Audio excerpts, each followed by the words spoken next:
안녕하세요. 책 읽어주는 밤의 상하입니다. 오늘 소개할 도서는 안녕 소중한 사람이라는 책입니다. 정한경 작가님이 쓰셨고요. 북로망스라는 출판사에서 출판을 하였습니다. 보통의 하루, 우리가 자칫 따분하다 여길 수 있는 그 모든 순간들이 기적임을 우리는 잊고 살아간다. 우리가 현재의 아름다움을 자세히 들여다보지 못하는 이유는 우리는 지금 우리가 그 풍경 속 안에 속해 있기 때문이다. 작가님의 말에는 모든 독자분들이 잊었던 소중함을 잠시나마 이 책을 통해 떠올릴 수 있었으면 좋겠다 했습니다. 이 책을 소개해드리고 싶어서 출판사에 연락을 했더니 감사하게도 흔쾌히 승낙해 주시면서 예쁘게 제작해달라고 하셨어요. 네, 오늘도 편안하게 잘 읽어드리겠습니다.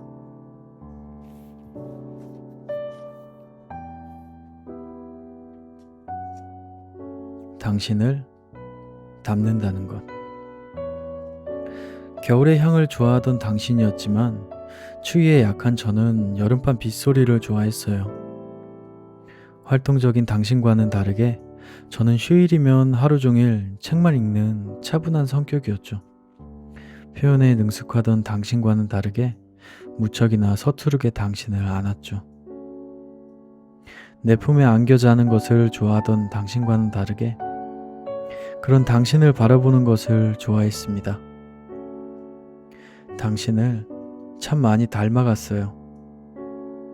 겨울의 향을 사랑하게 되고 표현의 기쁨도 알게 되었죠. 활동적인 취미도 갖게 됐고 자주 당신의 어깨에 기대어 잠들곤 했어요.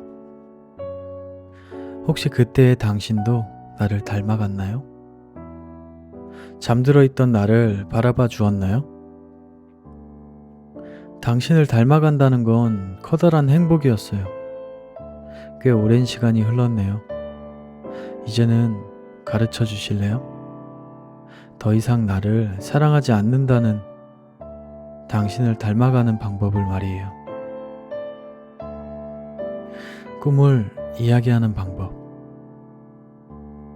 꿈을 적는 칸에 대통령을 적어냈던 아이. 사람들의 가슴을 울리는 영화배우가 되고 싶다던 아이. 작가가 되어 아름다운 세상을 만들고 싶다던 아이.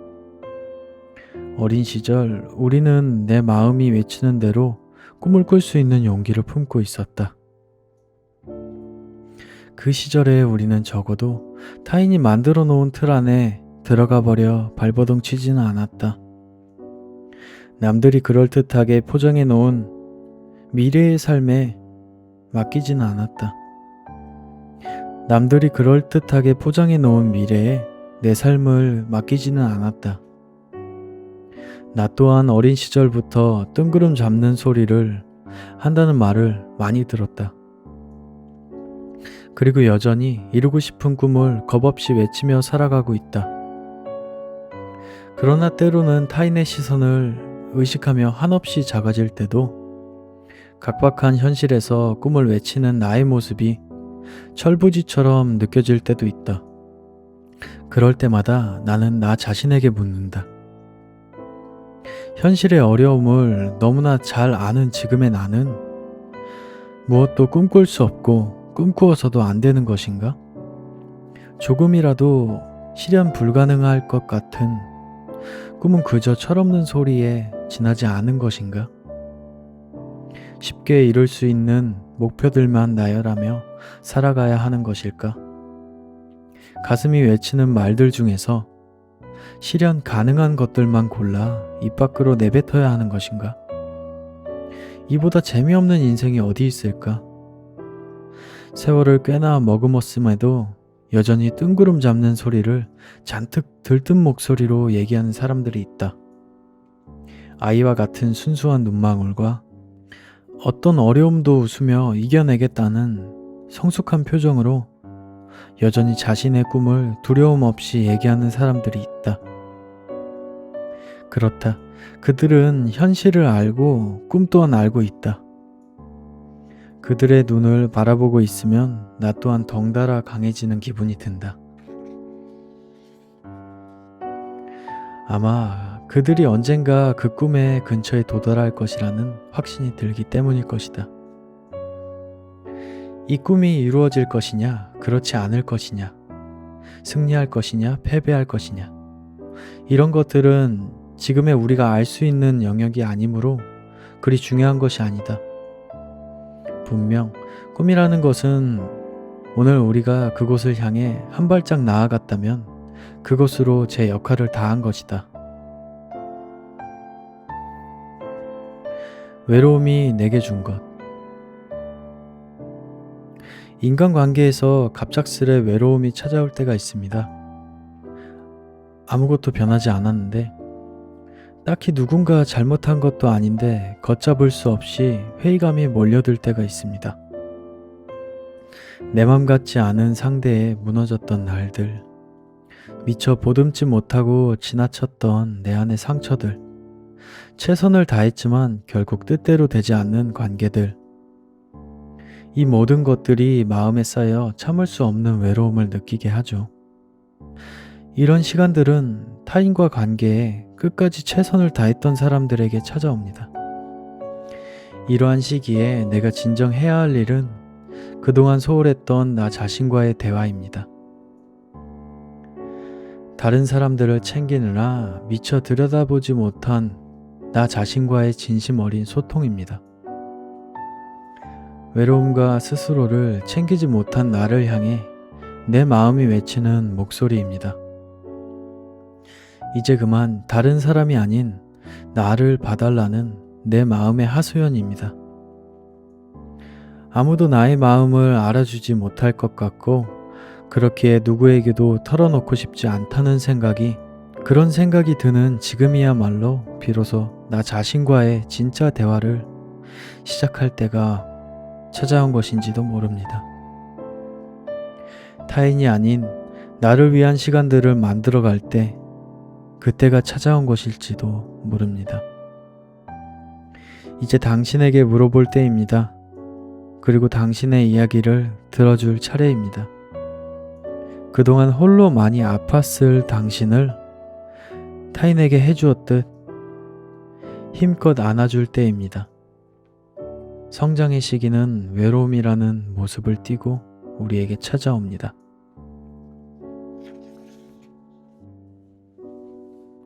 걱정과 고민. 미래를 두려워했다. 긍정적 결과보다는 부정적 결과를 먼저 떠올렸고, 그로 인해 생겨난 두려움은 언제나 내 안에 습관처럼 자리 잡았다. 나는 걱정을 없애기 위해 끊임없이 무언가를 해야만 했다. 나의 주의를 사로잡을 무언가가 필요했다. 그렇게 다른 곳에 집중하다 보면 조금은 마음이 편해지는 듯 했다. 하지만 그것도 그때뿐. 그 시간이 지나면 어김없이 두려움이 밀려왔다. 문득 돌아본 나는 보이지 않은 먼 곳을 바라보며 그저 두려워하고만 있었고, 그 자리에 멈춰선 채 막연한 걱정만을 반복하고 있었다. 이러한 고민을 털어놓았을 때 아버지께서 스치듯 해주신 한마디는 나를 뒤바꾸기에 충분했다. 그곳에 무엇이 있을지 알지 못하는 것은 누구나 같단다. 하지만 그 사실을 받아들이는 태도는 전부 다르지. 때로는 걱정이 아닌 고민을 해보는 것이 어떻겠니? 미래를 떠올린다는 것은 누구나 두렵다.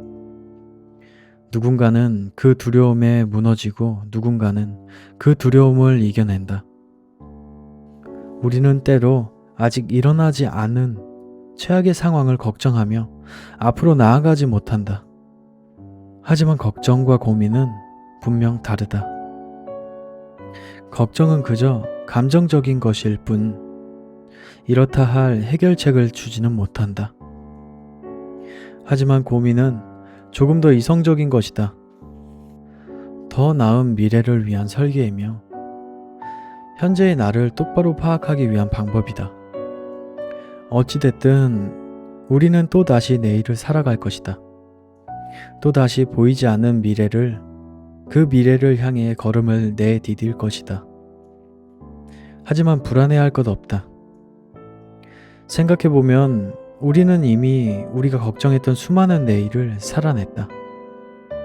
그리고 그 걱정들은 막상 마주했을 때 생각보다 그리 힘겹지 않았다. 앞으로의 날도 분명 그럴 것이라 믿는다. 3가지의 마음. 사랑엔 3가지의 형태가 있다. 자기 자신을 사랑하는 마음, 타인을 향한 사랑의 마음, 타인이 내게 주는 사랑의 마음, 그리고 이 3가지 가운데 나를 가장 행복하게 만드는 사랑이 있다.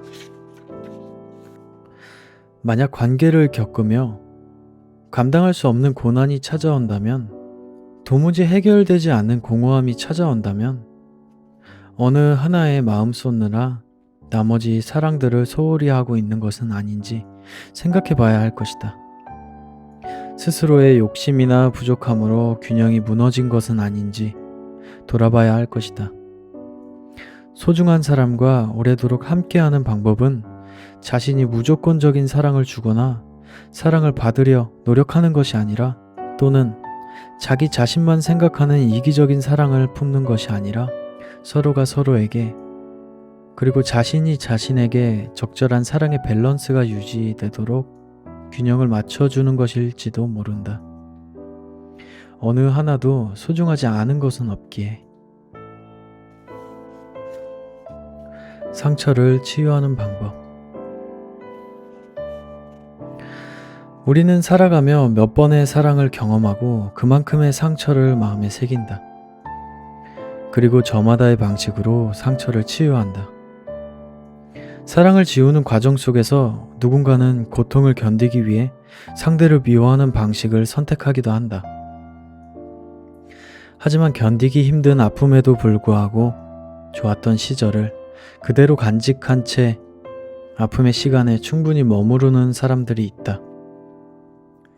그들은 이전의 아픔 때문에 새로운 사랑을 두려워하지 않는다. 또한 과거의 상처를 새로운 사랑으로부터 보상받으려 하지도 않는다. 그들은 사랑의 상처로 인해 사랑을 부정하지 않는다. 만약 당신이 이별을 겪고 있다면 조금 아프더라도 그 사람을 미워하는 방식을 선택하지 않았으면 좋겠다. 그 사람을 사랑했던 자신을 탓하며 그 시절 전부를 의미 없는 시간이라 치부하지 않기를 바란다. 증오로 상처를 방치하기보다는 상처가 아물어가는 과정을 온전히 바라봤으면 한다. 그 상처가 다음 사랑까지 번져가지 않았으면 한다. 내가 선택한 사랑을 후회하지 않을 수 있을 때, 그 시절의 나를 진심으로 안아줄 수 있을 때, 비로소 온전한 모습의 사랑을 다음 사람에게 건넬 수 있지 않을까? 우리는 살아가며 몇 번의 사랑을 경험하고 그만큼의 상처를 마음에 새긴다. 그리고 그 상처를 마주하는 올바른 태도가 더 나은 모습의 나를 만들기도 한다. 그리고 그로 인해 서로를 알아보기도 한다. 작가의 말. 누나가 직장에 합격한 기념으로 귀여운 강아지 한 마리를 데려왔다. 별다른 뜻 없이 이름을 북이라고 지었다. 그때부터 녀석은 항상 우리 가족과 함께했다. 밤이면 이불 속으로 들어오는 녀석과 함께 잠이 들었고, 좋아하는 산책로를 함께 걸으며 집에 들어갈 때마다 힘껏 꼬리를 드는 녀석을 보며 많은 위로를 받았다. 함께할 시간이 많이 남아있다고 생각했다. 산책을 갈 때마다 자꾸만 뒤를 돌아보는 녀석을 대수롭지 않게 넘겼던 것이 잘못이었을까? 언제부턴가 좋아하는 간식을 먹지 않는 녀석을 아무렇지 않게 그렇게 여겼던 것이 잘못이었을까? 아니면 괜히 데리고 와서 마음을 다해 사랑했던 것이 잘못이었을까? 갑작스레 걷지 못하는 녀석을 병원에 잠시 데려가 검사를 진행하던 중에 의사 선생님께서 굳은 표정으로 말씀하셨다. 척추에 악성 종양이 발견되었습니다. 마음의 준비를 하셔야 할 것 같습니다. 부기를 안고 집에 돌아오던 길 눈물이 앞을 가렸다. 7년이라는 시간이 너무도 짧게 느껴졌다. 날이 갈수록 쇠약해지는 녀석을 바라보면서 못할 짓이라 생각했다. 애초에 데려오지 않았더라면 이런 아픔을 겪지 않아도 되었으리라.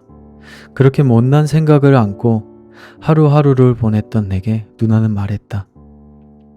부기 때문에 우리 참 행복했어. 그치? 그 후로 자주 데리고 나갔다. 뒷다리를 사용하지 못하니 내가 몸을 잡아주면서 앞다리로 산책을 했다. 좋아하는 간식을 종류별로 사 먹이는 것은 누나의 역할이었다.